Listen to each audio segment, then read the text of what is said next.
ॐ सदाशिवसमारम्भां शङ्कराचार्यमध्यमाम् अस्मदाचार्यपर्यन्तां वन्दे गुरुपरम्पराम् ॐ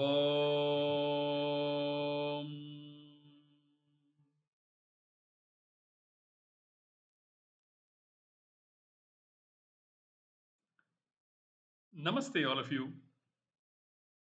Welcome back to our continuing study of this great text,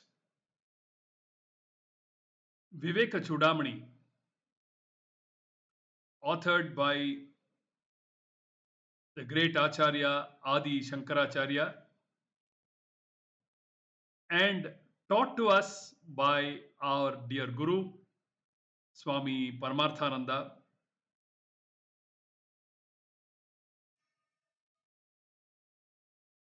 We are currently exploring and studying Shloka 15 of this great work,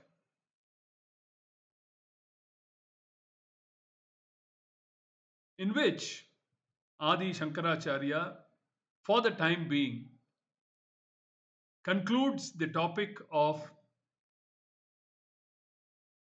vichara, jnanam and vichara, which he began in shloka number 8.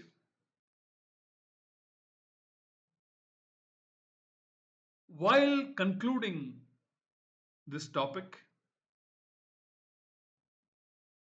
Shankaracharya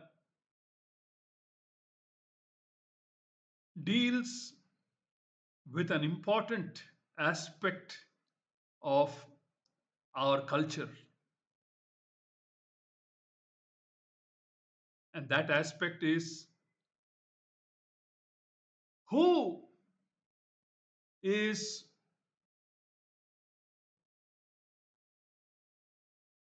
supposed to be the right acharya. What should be his or her qualifications?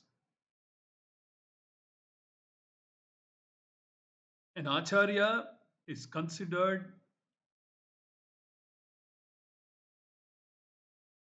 very great in our culture,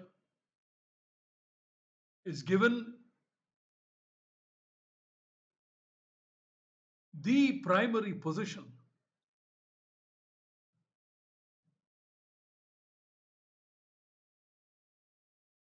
not only in the Laukika parlance or the Vyavaharika parlance, but more importantly in the spiritual parlance. On the spiritual path, a guru, an acharya, is considered of paramount importance and is valued very much in our culture.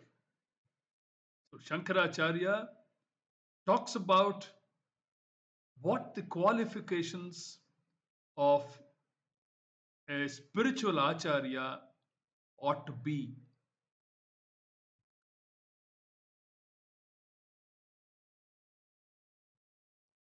I will recite Shloka 15 and then pick up the thread from where we left in the last capsule. Shloka 15. Ato vicharah kartavyah जिज्ञासोरात्मवस्तुनः समासाद्य दया सिन्धुं गुरुं ब्रह्मविदुत्तमम्.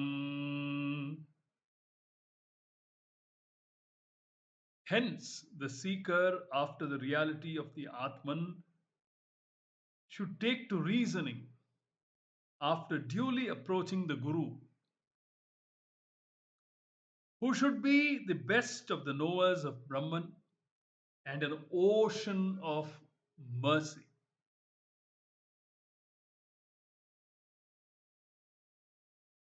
A guru should be a Shrotriya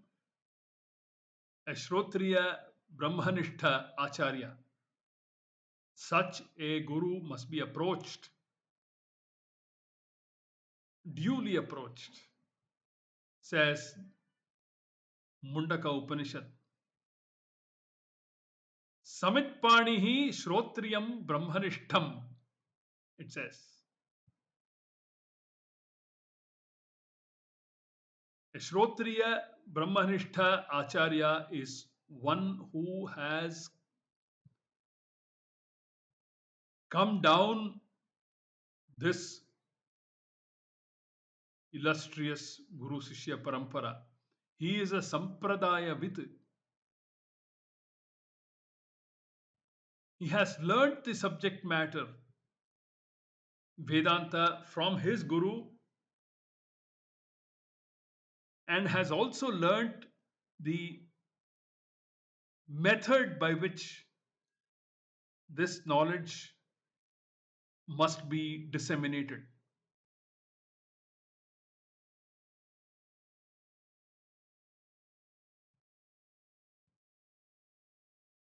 And when he teaches Brahma Vidya, because he is a Brahmanishtha Acharya,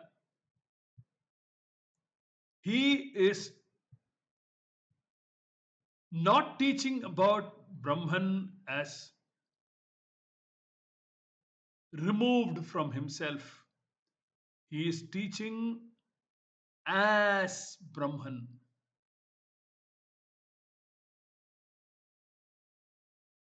It is as though Brahman is teaching us through the Acharya, through this Brahmanishtha Acharya.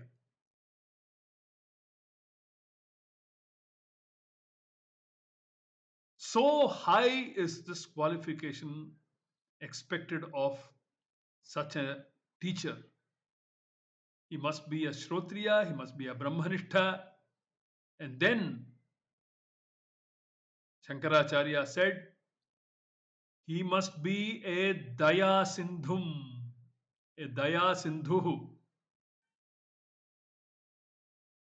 an ocean of compassion, an ocean of compassion.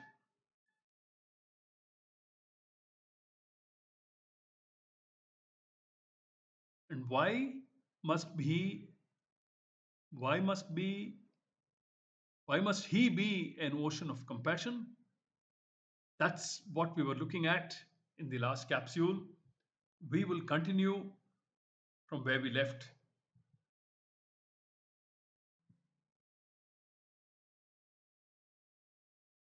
A Daya Sindhu is one who is an ocean of compassion. Daya meaning compassion, Sindhu means Samudraha. Sindhu means Samudraha. Daya Samudram, Kripa Sagara, Karuna Sagara.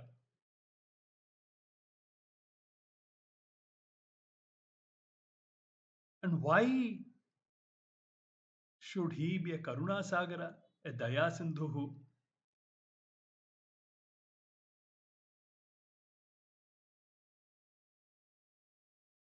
He knows that he is liberated and he sees the world and samsara as mithya. Being fully immersed in the understanding that all problems are mithya. So, as far as he is concerned, he has solved the problem of samsara for himself or herself.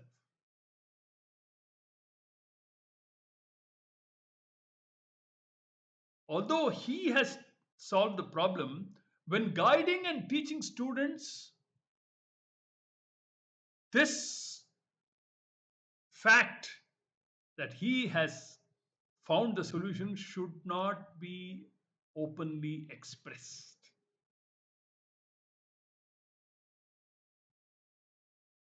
Especially to students who have approached him sincerely and honestly to rid themselves of the samsaric problem. For them, until they come to know that everything else is mithya other than him, other than themselves, the problem is still grave.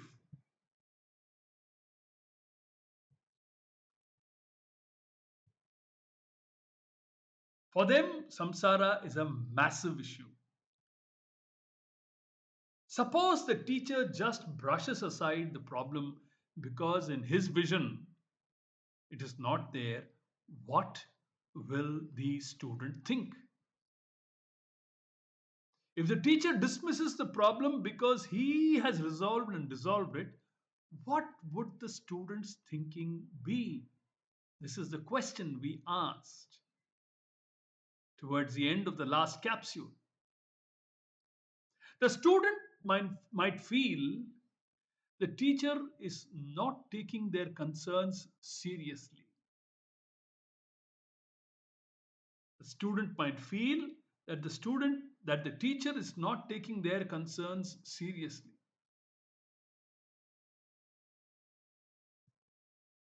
The student may lose trust. Student may lose trust.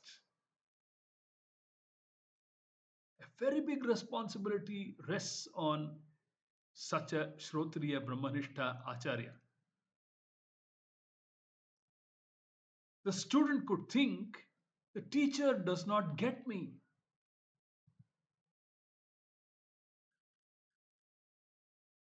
I'll find someone else who does.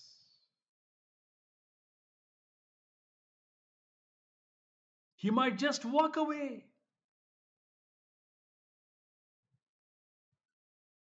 We are doing a very big disservice if it results in such an earnest student walking away.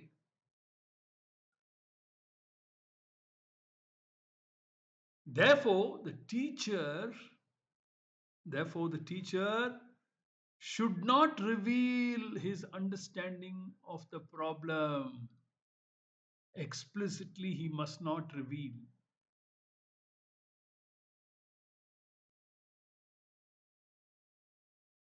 Here, we must remember Krishna's expression, facial expression, when Arjuna was in the sad state of affairs towards the end of the first chapter and through a few shlokas in the second chapter, at the beginning of the second chapter. Prahasan iva Bharata is what is described of Krishna's facial expression. Prahasan,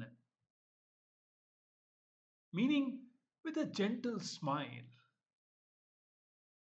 Krishna was not laughing at Arjuna, nor was Krishna morose.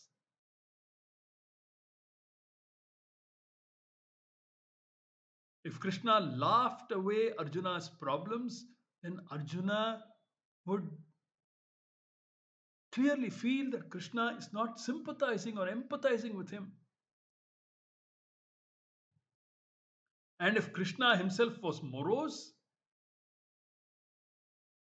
then Arjuna would feel that Krishna himself is looking for a solution. Am I barking up the wrong tree? Krishna expressed neither. He only just smiled, as if to indicate to Arjuna, hey Arjuna, your problem is not at all a problem. I have a solution for it. Rest assured. That is what Krishna's smile indicates. And more so because Krishna loved Arjuna. Krishna and Arjuna were bosom friends. Krishna had a special liking for Arjuna. Karuna rasa flowed from Krishna towards Arjuna. Krishna knew that he would definitely be able to, and he had definitely resolved in his mind that he would help Arjuna out of his problem.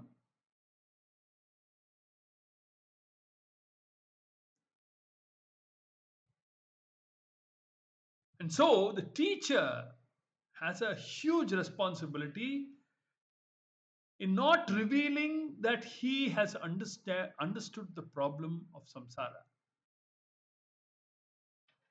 He can indirectly indicate through a smile or some reassuring words, etc., but not directly reveal that he has crossed over samsara. No. Instead, instead, what the teacher must do is he should treat the problem as though it is extremely serious. He must treat the problem as though it is extremely serious. Only then, only then will the student think that the teacher has understood the seriousness of his problem. Only then the student will think that the teacher has understood the seriousness of his problem. Let us continue this discussion of this unique relationship that